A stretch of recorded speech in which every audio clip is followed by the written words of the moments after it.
დღეს მართლმადიდებლური სამყარო უფლის აღდგომის ბრწყინვალე დღესასწაულს აღნიშნავს. საქართველოში ყველა მოქმედ ტაძარში სადღესასწაულო ღვთისმსახურება ღამის თევით შესრულდა. ბათუმის ღვთისმშობლის შობის საკათედრო ტაძარში სადღესასწაულო ლოცვა მეუფე დიმიტრი მაღავლიდა.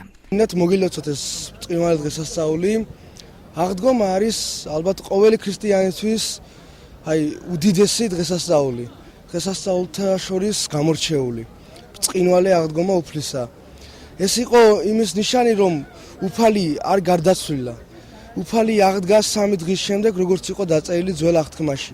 ღვთისმსახურება საკათედრო ტაძარში 23 საათზე დაიწყო და დილის 5 საათამდე გაგრძელდა. პროცესიას მრევლი როგორც ტაძრიდან, ისე მისი ეზოდან ადევნებდა თვალყურს. ბრწყინვალე დღესასწაულის დადგომა მორწმუნეებს აჭარის მთავრობის თავმჯდომარე მიულოცა. ლოცავ სრულიად საქართველოს აღდგომის ბრწყინვალე დღესასწაულს.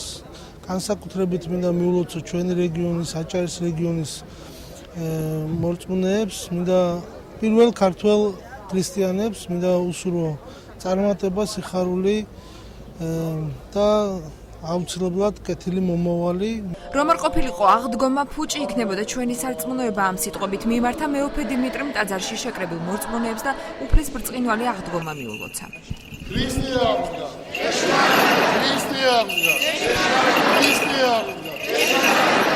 დღეიდან 40 დღიანი სააღდგომო მარხვა დასრულებულია და ერთი კვირის განმავლობაში მორწმუნეთათვის მსგავსი გამოცხადდა.